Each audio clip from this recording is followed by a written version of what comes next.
بسم اللہ الرحمن الرحیم۔ السلام علیکم۔ یزید کا انجام۔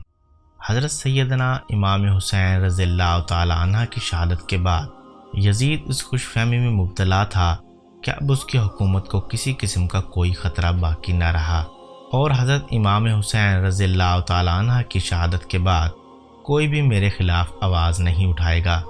لیکن جب حضور پاک صلی اللہ علیہ وآلہ وسلم کی بیٹیاں قید ہو کر کوفہ و شام کے بازاروں سے گزری تو ان کے خطبے سنتے سنتے لوگوں کے مردہ ضمیر جاگ اٹھے اور یوں یزید کے خلاف بغاوت پیدا ہو گئی۔ ہر کوئی یہ سوچنے لگا یہ خاندان اللہ تعالیٰ کے رسول صلی اللہ علیہ وآلہ وسلم کا خاندان ہے، جس نے ان کے ساتھ ظلم کیا اس کو بادشاہ کہنا بھی بڑا گناہ ہوگا، اور یوں مدینہ والوں نے یزید کی بیعت سے انکار کر دیا۔ یزید نے مدینہ والوں پر حملہ کیا۔ تاریخ میں لکھا ہے کہ یزید نے مدینہ پر حملہ کیا اور 3 دن تک یزید کی فوج مسجد میں گھوڑوں کو باندھ کر اصحابہ رسول کے ساتھ بے حرمتی کرتے رہے، اور یوں مکہ سے بھی یزید کے خلاف بغاوت پڑنے لگی۔ یزید نے خانہ کعبہ پر حملہ کیا اور خانہ کعبہ کو آگ لگا دی۔ اس واقعہ کو واقعہ ہرا کے نام سے آج بھی جانا جاتا ہے۔ اب ہر کوئی یزید پر لعنت کرتا تھا، اور جب یزید کسی کو اپنے خلاف دیکھتا تھا اسے قتل کروا دیتا تھا، لیکن اللہ تعالیٰ کی عدالت انصاف کرتی ہے۔ واقعہ کربلا کے کچھ ہی دن بعد یزید ایک ہلاکت خیز اور موذی مرض میں مبتلا ہو گیا۔ پیٹ کے درد اور آنتوں کے زخموں کی تکلیف کی وجہ سے وہ ایک ایک پل تڑپتا رہتا تھا۔ اس کی آنتیں جلتی رہتی تھی۔ وہاں کے حکیم پریشان ہو گئے تھے کہ یہ کیسی بدترین بیماری ہے کہ تمہارا پیٹ اندر سے ختم ہو رہا ہے۔ یزید کو شدید پیاس لگتی تھی، مگر جب وہ پانی پیتا تھا تو وہی پانی اس کے پیٹ کو جلاتا تھا۔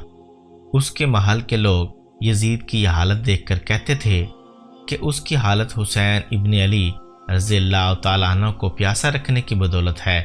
یزید کو جب اپنی موت کا یقین ہو گیا تو اس نے اپنے بیٹے معاویہ بن یزید کو مرگ بستر پر بلایا اور امور سلطنت کے بارے میں کچھ کہنا ہی چاہا تھا کہ بے ساختہ بیٹے کے منہ سے چیخ نکلی، اور نہایت ہی ذلت اور حقارت کے ساتھ کہتے ہوئے باپ کی پیشکش کو ٹھکرا دیا کہ جس تاج و تخت پر آل رسول کے خون کے دھبے ہیں میں اسے ہرگز قبول نہیں کر سکتا۔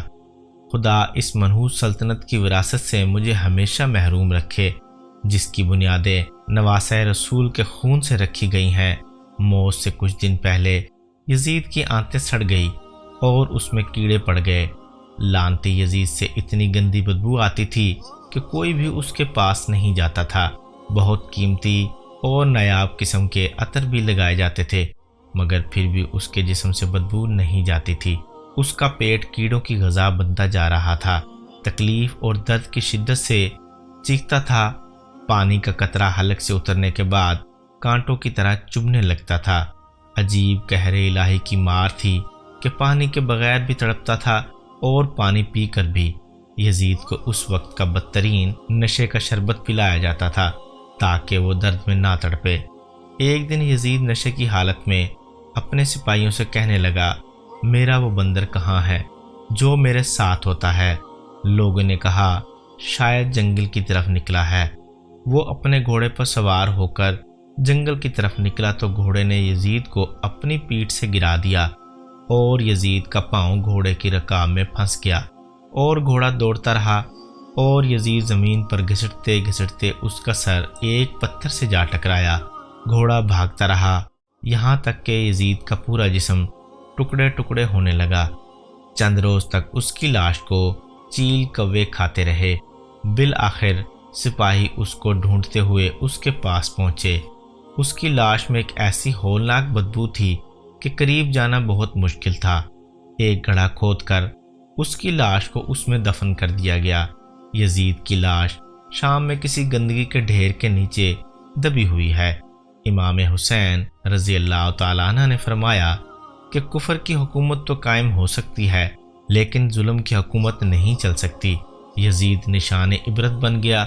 اس زمین پر جو بھی ظلم کرے گا اللہ تعالیٰ اس کو اس دنیا میں مٹا کر آنے والی نسلوں کے لیے اس کو نشان عبرت بنا دے گا۔